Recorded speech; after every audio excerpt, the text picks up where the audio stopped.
Welcome. My name is Gail, and I am a yoga instructor, mindfulness and meditation coach, and somatic educator. And I recently got a question from someone that wanted to know what somatic education was. And so I shared with her that as a somatic educator, the practice is teaching others to develop awareness around their internal experiences through the body. It includes yoga and it can include movement, but it also includes those emotions and how the nervous system responds to those experiences, right? So it's what we're internalizing, what we're feeling as we have experiences. So that is how I define somatic education. It was interesting because her follow up question was, I'm trying to build awareness around spirituality. And I thought that that was spot on, actually. And so, me, right? And so maybe she asked that question because it was me. Because I think that recognizing our patterns, and how those patterns, both emotionally and physically, can affect us. I believe when we tap into that, that we tap into the beginnings of our spirituality as well. So a way to think about somatics is, have you ever said, "Oh, I'm fine," but you are not fine on the inside? I think that we live in a culture that has taught us to just say we're fine and to push through no matter what, right? And also, beyond that, how authentic do we want to be when someone might not even really be interested in how you're feeling? It's just a pleasantry, right? That we go through. And if we actually told them how we were feeling, it would probably be too much. I know in a work setting, I would, often say, "Hey, how you doing? Good. How you doing? Good." And that may not be the case at all, but that is just what we do. So somatics is saying we're one way, but feeling a completely different way in the body. And so that is where we can think about where the term somatic begins. If you really want an easier explanation, you can say somatics equals relating to the body, period. That is sort of a beginner's explanation of somatics. A lot of us have been taught about our experiences and how to think about those experiences, but somatics invites us to explore what we're feeling as those experiences show up in the body. So, a lot of times we don't know or we can't, and this isn't, and I'm hesitating here because everybody is different, right? But for a beginner's guide, and for that sake, we're going to think about when we feel stress, our shoulders might rise up toward our ears. When we're feeling fear, your heart might be racing. When we're feeling anger, you might have like a clenched jaw. If you're feeling grief, there might be a heaviness in your chest. Overwhelmed, you might just want to escape, right? Let me get out of here right away. To get to safety, sometimes it's just about noticing and maybe introducing a soft breath.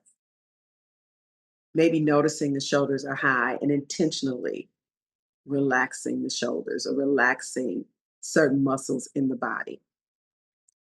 Your body is not just carrying you through life, it is giving you information about how you're experiencing life. So I want to be clear. Somatic healing isn't just about thinking positive. If you've ever tried to think your way out of anxiety, you're probably recognizing that just think doesn't work, right? You need to go into the body, take a breath, become aware of whatever is happening, and then allow for the next choice or allow for how you're going to proceed. And it's not always about something bad. And when I talked about everybody having different experiences, that's because we all had different journeys through life, right? We've all had different experiences, even in the same household. One person can experience something one way, and another child can experience it a completely different way. And we hear about these types of accounts. Maybe when we talk to people who have been in a big family and they're having a conversation and one says one thing and the other one says, I don't remember that at all, or I don't remember that that's how that happened, because each experience affects each individual differently. So I need to make that really clear. So your body can respond before your mind has words to describe whatever it's experiencing. You walk into a room and you can tell something is off. The energy has shifted, right? You probably can't explain it, but you might notice some things happening inside your body. So don't automatically label it as danger. It could just be, I need to be aware. It could be something internally is happening. It could be a past experience. And this particular situation is familiar because of something that happened in your past. So just notice that information, right? It might not intuitively be dangerous. Somatic awareness teaches us to notice first and interpret second. So notice first and interpret second. So, what am I noticing? Ask that question. And then, what does it mean? Somatic healing is not necessarily about getting rid of everything that is uncomfortable, right? We're going to experience all range of emotions. We're going to experience fear and anger and grief, frustration and joy and disappointment. We're going to experience all of those things. The goal is developing the capacity to notice what you're experiencing without being controlled by it, without being immediately controlled by it. Regulation doesn't mean I never get activated. That's not real. It means I have choices about what to do next. So let's get into the nervous system a little bit. The nervous system is constantly trying to protect us, right? It is responding to what's happening not only inside, but also around us. And when we're stressed, our bodies move towards the states that are associated with mobilization, with protection, maybe with withdrawal, and rest and connection.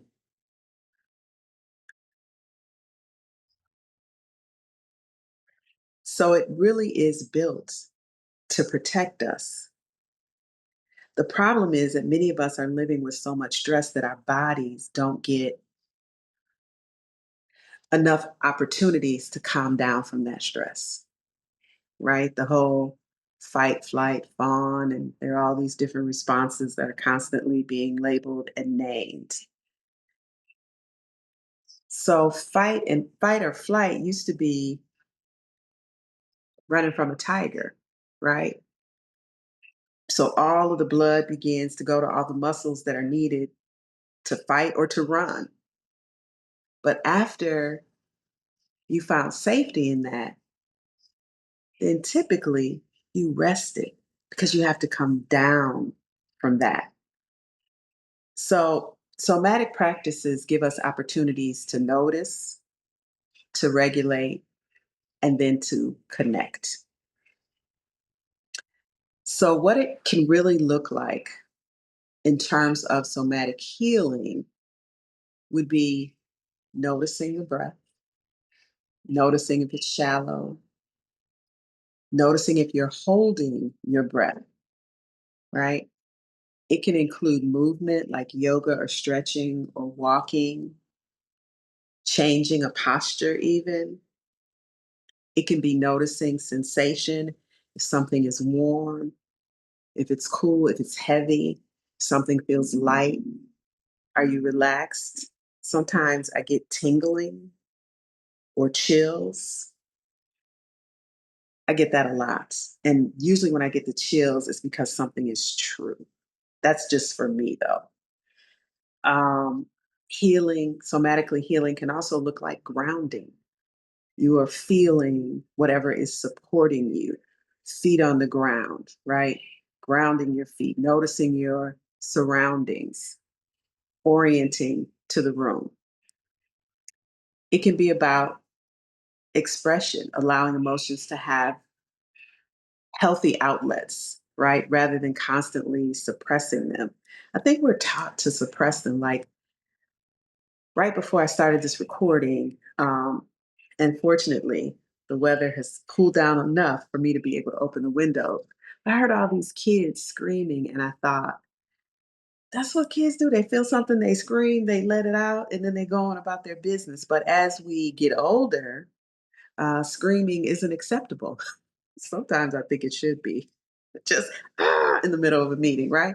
That's not acceptable. So we have to pause, notice what we're feeling, and then find a different way to release it. But sometimes we're still packing it in, right? So it doesn't have to look dramatic, although I think there might be some value in it looking dramatic at sometimes. Somatics, again, can look like just taking that conscious breath before we answer the phone. I was such a fan of working virtually and having the ability to turn off my camera and to turn off my audio in meetings. I was at a job where I knew before the shutdown, before the pandemic, that it was time for me to start looking, time for me to go. And I was just so grateful because I would literally be off camera, be off mic, and be I can't believe they said that. It was so freeing. So I want to take you through a really simple, I'll call it a beginner's somatic practice. The first step is to stop, right? Pause whatever you're doing when you begin to notice something inside the body. Feel your feet, maybe. Feel what's supporting you underneath. And then just notice the breath without trying to change it at first. Just notice. Notice if it got a little shallow. Notice if you sucked in. Just notice the breath. Then maybe scan your feelings. What am I feeling in this moment? Did I get tight? Where am I feeling this tension from? Don't fix it first. Just notice it first. Sometimes I think we try to jump to fixing before we notice. And there has to be some processing that goes along. Check on your jaw. Maybe relax your jaw next and soften in some way. Maybe soften the shoulders. And then allow your exhale to be longer than your inhale. That immediately puts us into that rest and digest mode. And then ask, what am I feeling? Pay attention. And then what do I do right now? And finally, what is the next best thing for me to do? And it might just be notice, might just be pay attention to something. And then I also want to add that your body is not broken. It's been doing the absolute best that it can. to protect you and carry you through your experiences. It's doing its absolute best to do that.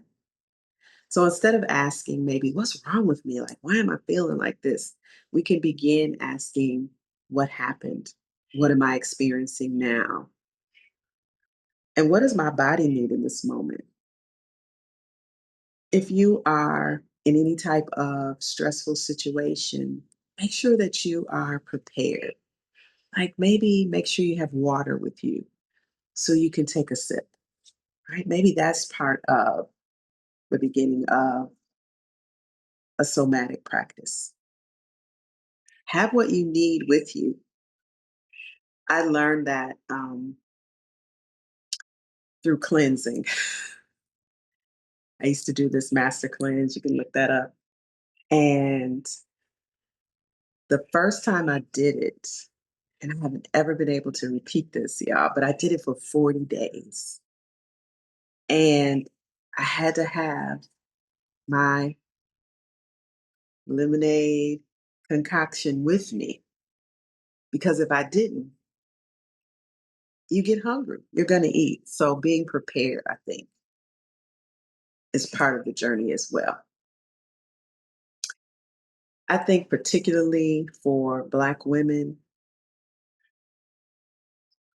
we have been put upon and we have expectations to be strong, to take care of everybody else, not to complain,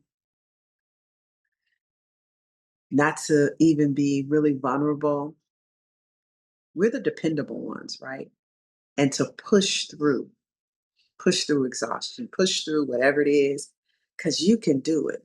And here's the rub, we can. We can do it. But just because we can doesn't mean we should.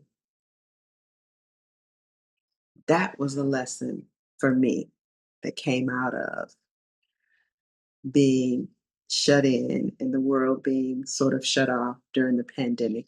Just because I could didn't mean that I should. We don't want to get to the point by pushing through exhaustion, pushing through and maybe wearing a badge of honor about how strong we are and how much we were able to accomplish. Because I think sometimes we also kind of pat ourselves on the back for doing that. But we don't want to get to the point where the body begins to break down because it will if you don't pay attention to it, right? I call it when you feel dis-ease, you want to pay attention before it becomes disease, right? So we have to begin to notice when we need rest, when we need to take a breath, when we need to step back. Sometimes we become so good at functioning that we stopped noticing what that over functioning is costing us. One breath is not going to erase stress and trauma, right? Somatic practices are not about pretending that experiences didn't happen to us. They're not about playing it off, right? At least not internally to ourselves, right? They're about developing more awareness, more capacity, more regulation, and new ways of responding. And if someone has significant trauma or mental health related issues, please reach out and get some professional support that may be appropriate. Like if all of this is really overwhelming or you just can't seem to even breathe, it might be time to get some professional support. I have been doing Tap In Tuesdays, mindfulness and meditation for 4 years plus, I think. And I've always had um, a panelist who is a therapist because I think that that is so important as I readjust, right? I think that's so important. So the transformation or the healing is about awareness, and then when something happens, how you react and transforming that. So once we develop more awareness around when something happens, we notice, we breathe, we feel it, then we choose to move on. So my signature equation for you to take away from this right now is notice, breathe, feel, and then choose. Notice, breathe, feel, and then choose. And then that's going to create that little space between what happens and then what you do next. And that is where our power lies. That is where our power lies. Your body has been through every chapter of your life. It's been hanging in there with you. It carried you through stress, through anxiety, through joy, through grief, through accomplishments, through disappointments, through all of your responsibilities. And maybe the invitation isn't about controlling the body, but it's coming home to the body. Start small. Notice your breath. Get grounded. Maybe plant your feet. Pay attention to the shoulders, the neck, the stomach, the chest, to tingling, to whatever sensations you're feeling. You don't have to fix everything today. You can simply begin by listening. And you can begin by subscribing to my channel, liking, and sharing this with someone else, and even sign up for notifications so you know when I have posted a new video. And don't forget to remember what you already know. Be well.